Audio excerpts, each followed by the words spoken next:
Hey! What's up, guys? This is the brass and percussion class, and we were going to talk with you about some things that we would like you to do between Wednesday and Monday, just to kind of get yourself ramped back up and excited about playing again. So we're going to turn it over to Mrs. Hembrook, who's going to talk to our high brass peeps about some things that we want you to do this week. Hey guys, so a couple of things. Basically this week is all about getting back to the basics, right? And this goes for low brass as well.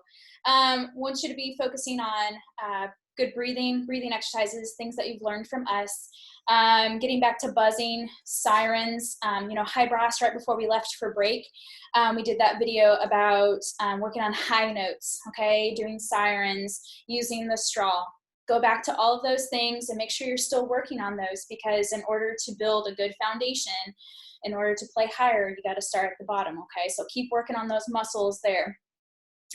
Keep working on your warm-up exercises, things that we do every day in class, okay? Just keep working on that, building that foundation. Let's see. Okay, and whenever you're working on high notes, make sure that you go the opposite direction too. You don't want to bust your chops just playing high notes all the time, right?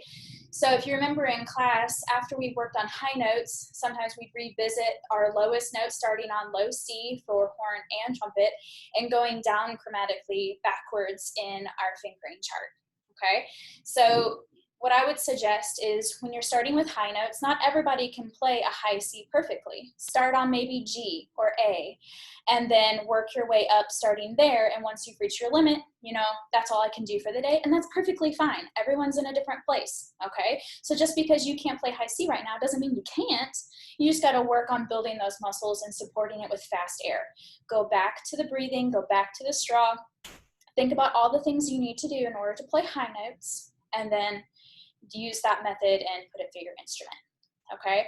Remember, high notes aren't gonna sound pretty right away, all right? It takes time and it takes patience, and right now is a great opportunity to work on those when you have the time and the patience in your home. Maybe the other people in your household may not have the patience for it, so maybe don't bother them too much every day, but as long as you're putting like 5-10 minutes a day on some high notes, you'll really see it every day. You're going to just soar right up there, okay? And that's really going to help later on when we talked about scales and things like that, okay?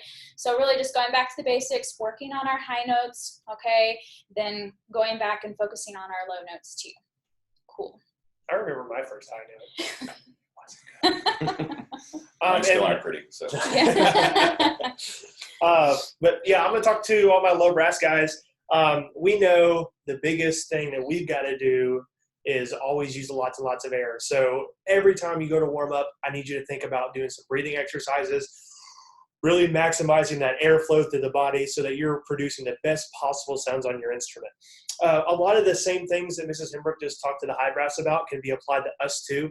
You need to be doing buzzing every day. You need to be working up through your flow studies every day. Flow studies are so crucial to the development of a low brass player and any brass player really. Just making sure you're thinking about just a nice, pretty, even sound on every note, quality air through every note, and you're working on building that range just a little at a time. If you're not ready for number 3, then just practice 1 and 2 and work your way through up to number 3.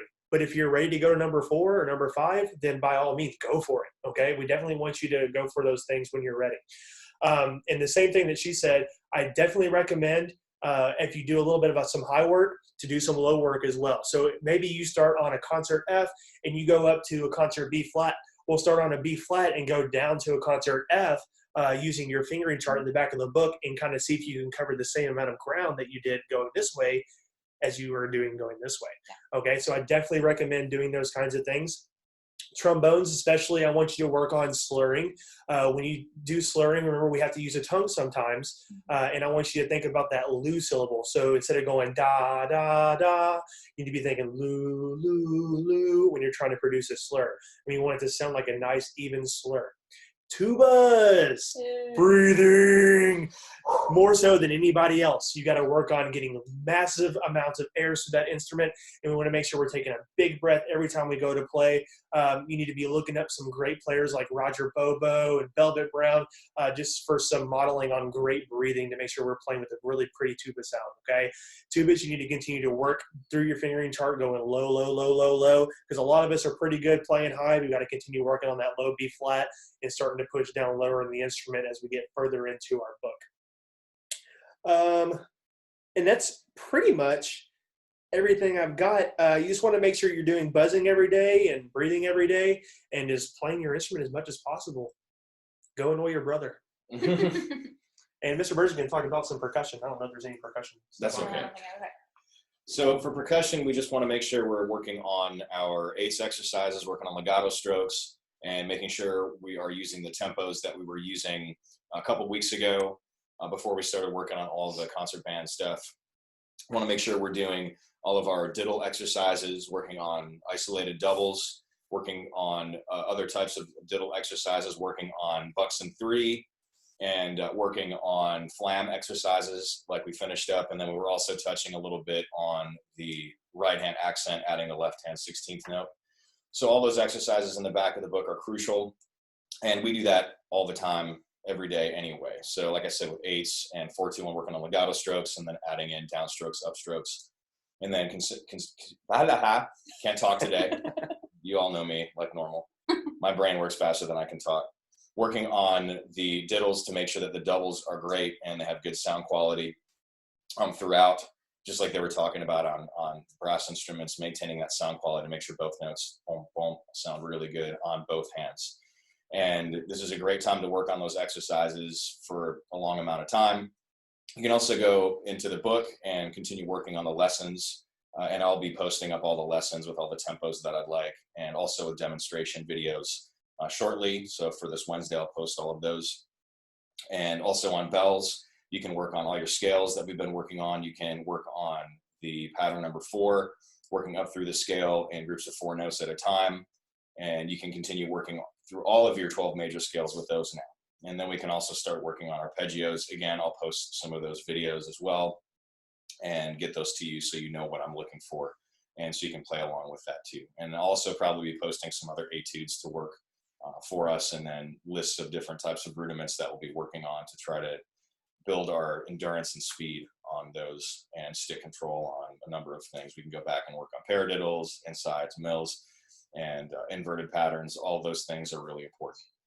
So make sure you're checking that out. And also the different heights. Don't just do the same height. Make sure you're doing 12 inches, 3 inches, 6 inches, working on different dynamics, stuff like that. And just make sure you're doing it every day. It's important.